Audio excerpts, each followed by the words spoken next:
हिंदी की बिंदी चैनल में आप सभी का स्वागत है। तो दोस्तों, आज के इस वीडियो में आप सभी के लिए एमपी असिस्टेंट प्रोफेसर में दिए गए इकाई 9 में कविता मैं अमर शहीदों का चारण, श्री कृष्ण सरल जी की कविता है ये, उसकी व्याख्या हम करने जा रही हैं। और इनके जितनी भी कविताएं हैं उनकी व्याख्या मैंने आप सभी को बता दी है। तो आप मेरे चैनल के प्लेलिस्ट में जा सकते हैं, जहां पर MPPSC यूनिट 9 करके प्लेलिस्ट बनाई गई है, तो जिसमें आपको यूनिट 9 से संबंधित जितनी भी वीडियोस हैं वो मिल जाएंगी, तो आप उसको देख लीजिएगा।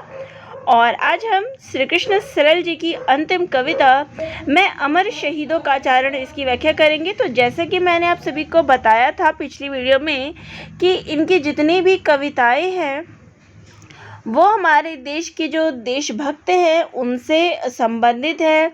देशभक्तों को जो है श्रद्धांजलि वो देते हैं, उन सब से संबंधित कविता उनकी है। तो यहाँ आप देख सकते हैं इस पाठ में कवि ने अमर शहीदों के बलिदान का ओजस्वी गायन किया है। तो जो हमारे देश में जो अमर शहीद हैं उनकी याद, उनके प्रति जो उनकी भावना है वो उन्होंने इसमें दर्शाया है। तो यहाँ चारण से अब क्या अर्थ है? मैं अमर शहीदों का चारण, यानी कि मैं उन अमर शहीदों का यशगान करने वाला हूँ। चारण का अर्थ होता है भाट, यानी कि उनका यशगान करने वाला हूँ। तो चलिए अब कविता को हम पढ़ते हैं। तो चलिए अपनी कविता हम शुरू करते हैं। मैं अमर शहीदों का चारण, उनके गुण गाया करता हूँ। जो कर्ज राष्ट्र ने खाया है मैं उसे चुकाया करता हूँ। यह सच है याद शहीदों की हम लोगों ने दफनाई है। यह सच है उनकी लाशों पर चलकर आज़ादी आई है। यह सच है हिंदुस्तान आज जिंदा उनकी कुर्बानी से। यह सच अपना मस्तक ऊंचा उनकी बलिदान कहानी से। तो यहाँ इन पंक्तियों में कवि कहते हैं कि जैसे कि मैंने आपको चारण का मतलब बता दिया कि यश करने वाला, तो मैं उन अमर शहीदों का यश करने वाला हूँ, उनके गुणगान करता हूँ। जिसका कर्ज इस राष्ट्र ने खाया है मैं उसे चुकाया। मतलब उनको याद करके मैं जो है उनको याद करके उनके प्रति अपना मतलब लिख के जो है अपना श्रद्धा भाव समर्पित करता हूँ। तो मैं श्रद्धा भाव जो है समर्पित करके उन चीज़ों को, उनके बलिदान को चुकाया करता हूँ। यह सच है याद शहीदों की हम लोगों ने दफनाई है। तो यहाँ कवि कहते हैं कि ये बात सच है कि उन शहीदों की यादों को जो है हम लोगों ने ही दफनाया है। यानी कि इतनी लंबी जो गुलामी के बाद जो हमारा देश आज़ाद हुआ, हमारे देश को आज़ादी प्राप्त हुई, हमने उन लोगों की जो मेहनत थी इस देश को आज़ाद कराने में, हम लोगों ने उसको भुला दिया। यह सच है उनकी लाशों पर चलकर आज़ादी आई है। और ये बात भी सच है कि हम देशवासी ये चीज़ भूल गए हैं कि उन्हीं की लाशों पर चलकर, यानी उन्होंने जो है अपने प्राण न्यौछावर कर दिए, अपने प्राणों की उन्होंने बलिदान दी है, तभी जाकर हमें ये आज़ादी जो है प्राप्त हुई है। यह सच है हिंदुस्तान आज जिंदा उनकी कुर्बानी से, कि ये बात भी सच है कि उन अमर शहीदों की बदौलत ही ये जो हमारा हिंदुस्तान है आज जिंदा है। उनकी उसी कुर्बानी से आज हमारा हिंदुस्तान जिंदा है, नहीं तो इसका जो खुद का अस्तित्व है वो कहाँ रहता। सारा का सारा जो है अंग्रेज़ों के द्वारा जो है किस प्रकार से डुबा दिया गया था, तो ये सब उन्हीं के बलिदान के खातिर ऊंचा हुआ है। यह सच अपना मस्तक ऊंचा उनकी बलिदान कहानी से। ये भी सच है कि उनके त्याग और बलिदान के कारण ही जो ये भारत देश है गर्व से अपना सिर जो है वो उठाए हुए है। तो यहाँ पर जो भाषा की बात करें तो हिंदी उर्दू के शब्दों का है। वर्णात्मक शैली के माध्यम से जो है कवि ने अपनी बात कही है, और देशभक्ति के प्रति है तो ये वीर रस का यहाँ पे प्रयोग हुआ है। चलिए आगे पंक्ति देखते हैं। वे अगर न होते तो भारत मुर्दों का देश कहा जाता। जीवन ऐसा बोझ होता जो हमसे नहीं सहा जाता। यह सच है दाग गुलामी के, उन्हें उनके लहू से धोए हैं हम लोग। बीज बोते उनके धरती में उन्होंने मस्तक धरती में बोए हैं। तो ये आगे कहते हैं कि अगर वो लोग नहीं होते तो भारत जो है केवल एक मुर्दों का देश कहलाता, यानी कि अभी जो है इन गुलामी के बंधन में भारत जो है वो बंधा रहता और अंग्रेजी सत्ता जो है हमेशा इसी प्रकार से उन पे शासन करती रहती। जीवन ऐसा बोझ होता जो हमसे सहा नहीं जाता। और जीवन जो है लोगों का, क्योंकि एक अंग्रेज़ किसी के नीचे दब के, एक अंग्रेजी शासन की जो व्यवस्था थी उसके नीचे दब के जो भारतीयों का जीवन होता वो एक बोझ के समान होता जिसको सहना बहुत कठिन होता। यह सच है दाग गुलामी के, उनके लहू से धोए हैं। और ये भी सच है कि ये जो हमने गुलामी से जो मुक्ति पाई है, ये जो गुलामी का दाग हमारे अस्तित्व पे लगा था, ये उनके बलिदान के कारण, उन्होंने जो अपने लहू बहाए हैं, इसी के कारण जो है इस चीज़ से हम हट पाए हैं, हमें आज़ादी जो है प्राप्त हुई है। हम लोग बीज बोते उन्होंने धरती में मस्तक बोए हैं, कि हम लोग तो साधारण बीज जो है इस धरती में बोते हैं, इस मिट्टी में बोते हैं, लेकिन उन्होंने, उन वीर शहीदों ने तो अपने मस्तक जो है इस धरती में बो दिए हैं। तो यहाँ पे इतनी चीज़ झेलने के बाद ही ये जो हमें आज़ादी है वो प्राप्त हुई है। इस पीढ़ी में उस पीढ़ी के मैं भाव जगाया करता हूँ, मैं अमर शहीदों का चारण। तो यहाँ कवि कहते हैं उनके यश गाया करता हूँ। तो कि इस पीढ़ी में, यानी कि जो अभी जो हमारी पीढ़ी है उस पीढ़ी में और आगे आने वाली जो पीढ़ियाँ हैं, मैं उसमें, उन सभी पीढ़ियों में मैं इन लोगों के प्रति, इन भक्तों के प्रति जो है मैं इस आज़ादी का, उन शहीदों के प्रति जो है लोगों में भाव जगाता हूँ, उनके प्रति आदर जो है वो मैं जगाता हूँ। मैं अमर शहीदों का चारण, उनके यश गाता हूँ, कि मैं उन अमर शहीदों का जो है यश गाने वाला, उनका चारण, उनके यश जो है वो गाता हूँ, कि ये मेरा कर्तव्य है कि मैं उनके प्रति अपना कर्तव्य दिखाऊं, अपना श्रद्धा भाव जो है उनके प्रति अर्पित करूं, जिन्होंने हमारे देश के लिए इतना सब किया है। आगे देखते हैं। यह सच है उनके जीवन में भी रंगीन बहारें आई थी, जीवन की स्वप्निल निधियां भी उनके जीवन में पाई थी, पर माँ के आंसू लख उनने सब सरस फुहारें लौटा दी, कांटों के पथ का वरण किया रंगीन बहारें लौटा दी। तो यहाँ कहते हैं कि ये बात सच है कि उनके जीवन में भी ये जो रंगीन बहारें हैं, ये जो सुख है, ये सब उनके जीवन में भी आई थी। उनको भी इस प्रकार के अवसर जो है वो प्राप्त हुए थे। जीवन की स्वप्निल निधियां भी उनके जीवन में आई थी कि स्वप्न जो सब देखते हैं उनके जीवन में भी इन संसारिक सुखों के प्रति, सुख सुविधाओं के प्रति उनके जीवन में भी सपने थे, लेकिन उन्होंने जो है इन सब का त्याग कर दिया। किस लिए त्याग किया? माँ के आंसू लख उनने सब सरस फुहारें लौटा दी, कि इस माँ, यानी इस माँ, धरती माँ के जो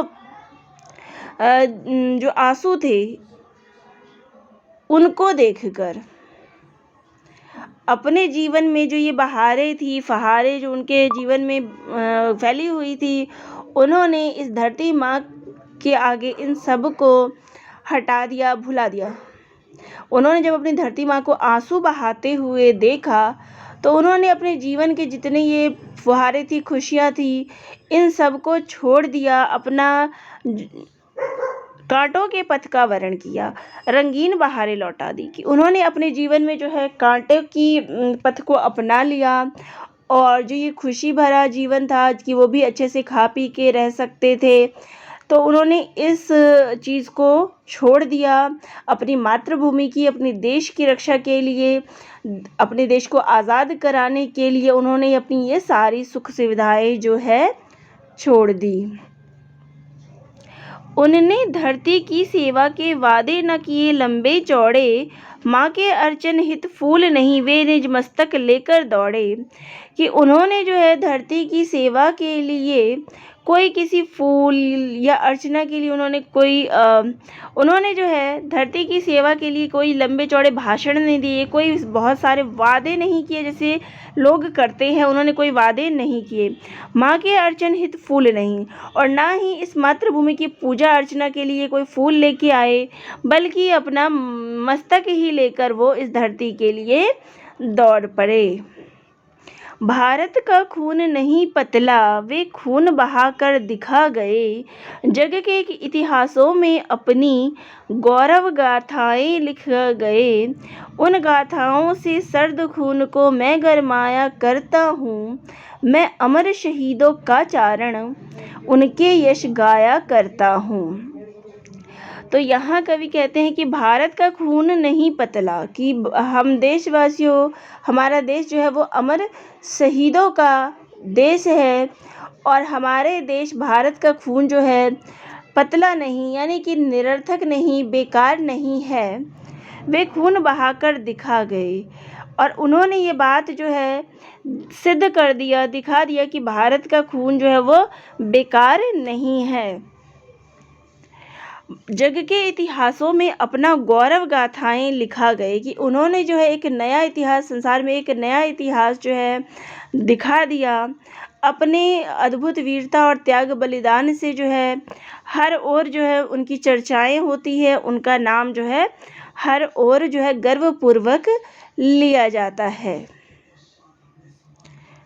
उन गाथाओं से सर्द खून को, कि उन गाथाओं की चर्चा, उन अमर जो शहीद हैं उनके गाथाओं की चर्चा जब भी फीकी पड़ने लगती है, सर्द खून होने लगता है, यानी कि जो चर्चाएं हैं वो फीकी पड़ने लगती है, तो मैं इस बात को सहन नहीं कर सकता, मैं उसको फिर से गरमाया करता हूँ, यानी कि फिर से उसको चर्चा में लाया करता हूँ।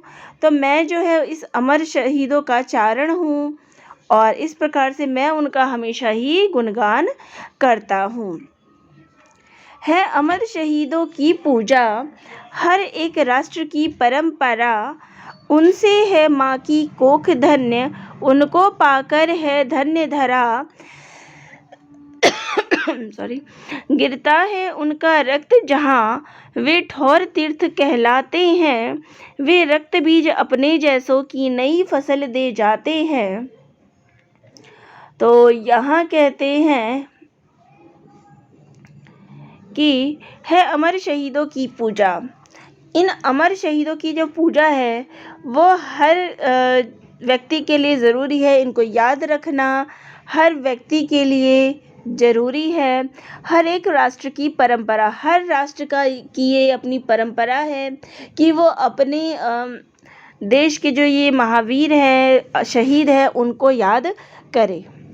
उनसे है माँ की कोख धन्य, और जिस कोख से उन्होंने जन्म लिया है वो माँ की कोख भी धन्य है, ऐसे बच्चे को पैदा करके।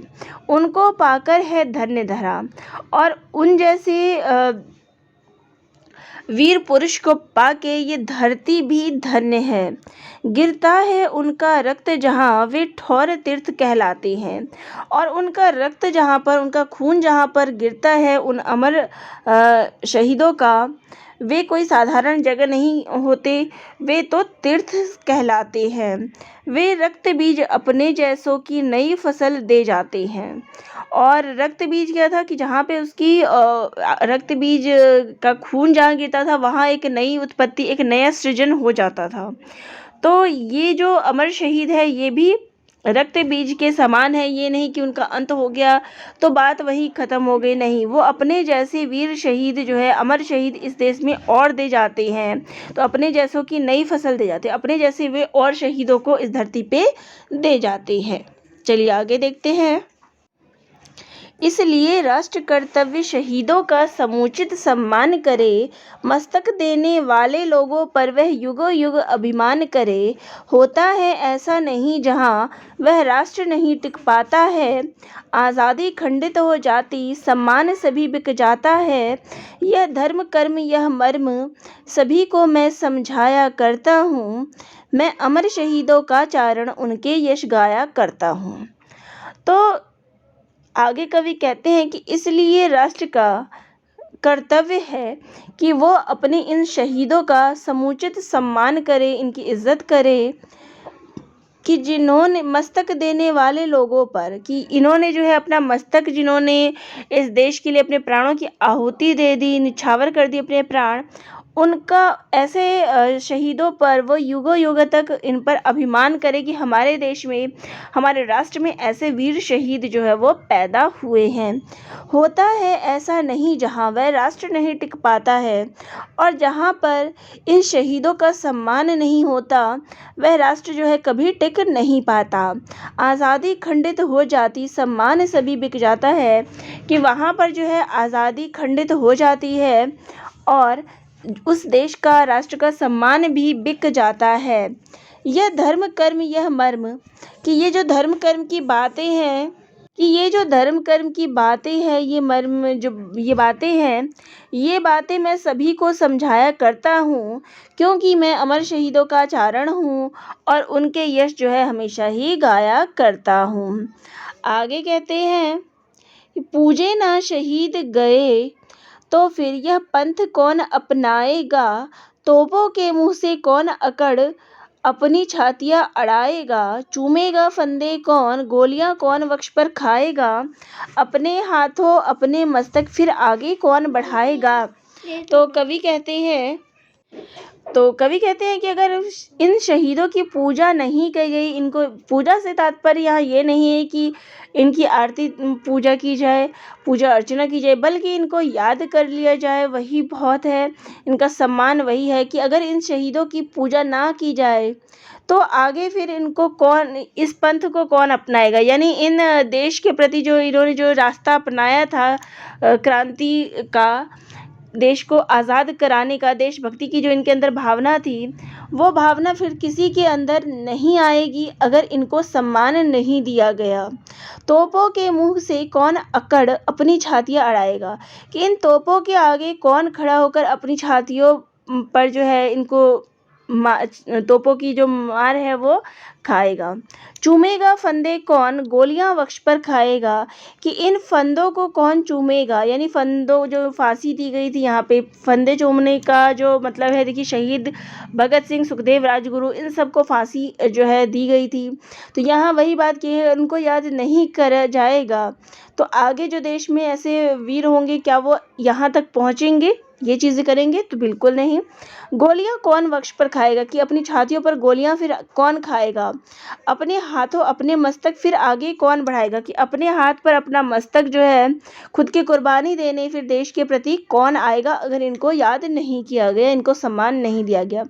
पूजे ना शहीद गए तो फिर आज़ादी कौन बचाएगा, कि अगर इन शहीदों की पूजा ना की गई तो फिर आज़ादी कौन बचाएगा, कि देश की जो आज़ादी है उसको कौन बचाएगा, फिर कौन मौत की छाया में जीवन के रास रचाएगा, कि फिर इस मौत की छाया में, यानी ये तो देश के प्रति क्या है, अपनी मौत तक को इन्होंने गले में लगा लिया, किस लिए लगाया, ताकि दूसरे जो है वो जीवन जी सके।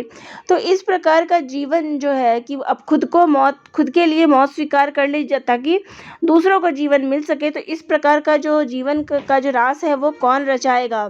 पूजे ना शहीद गए तो फिर यह बीज कहाँ से आएगा, कि अगर इन शहीदों को पूजा ही नहीं गया तो ये बीज आगे, फिर जो आगे आने वाली पीढ़ियां हैं वो कहाँ इस प्रकार से जो है ये काम करेगी।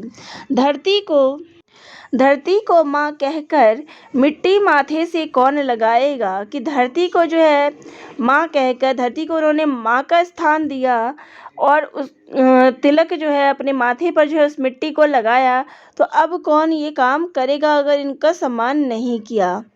मैं चौराहे चौराहे पर यह प्रश्न उठाया करता हूँ, कि मैं तो इस बात को हर चौराहे पर जाके ये प्रश्न उठाता हूँ, मैं अमर शहीदों का चारण उनके यश गाया करता हूँ, कि मैं तो अमर शहीदों का चारण हूँ और उन्हीं के यश गाता हूँ। जो कर्ज मैंने खाया है मैं कर्ज चुकाया करता हूँ, कि जो मैंने कर्ज खाया है कि उनके बलिदान के प्रति जो है कि आज मैं ज़िंदा हूँ, तो मैं जो है उनके प्रति अपने भाव प्रकट करके, अपने कर्तव्य भाव को श्रद्धा प्रकट करके जो है मैं इसको चुकाया करता हूँ। तो ये थी कविता मैं अमर शहीदों का चारण, श्री कृष्ण सरल जी की। तो वाकई बहुत अच्छी कविता थी, जो देश के प्रति जो हमारे बलिदानी क्रांतिकारी रहे हैं, शहीद रहे हैं, उनको किस प्रकार से उन्होंने अपनी हर कविता में याद किया है। जब आप उनकी सारी कविताएं पढ़ेंगे तो आपको पता चल जाएगा कि उनकी कविता के मुख्य भाव क्या रहे हैं। तो ये श्री कृष्ण जी की अंतिम कविता थी जो मैंने आज आपको बता दिया है। तो आप प्लेलिस्ट चेक कर लीजिएगा, और जल्दी हम यूनिट 9 भी अब शुरू कर देंगे। तो आप सभी को अगर वीडियो अच्छी लगी तो चैनल को सब्सक्राइब भी कर लीजिएगा, और आगे भी किसी टॉपिक पे कोई प्रॉब्लम हो तो बता दीजिएगा। नेक्स्ट वीडियो में जल्दी से उन टॉपिक्स पे लेके आऊँगी। तो काफ़ी सारे कमेंट्स भी आ रहे हैं आप लोगों के कि इन टॉपिक्स पे वीडियो बनाया जाए, तो जल्दी से जल्दी मैं उन टॉपिक्स पे भी वीडियो लेके आऊँगी। तो चलिए मिलते हैं नेक्स्ट वीडियो में। धन्यवाद।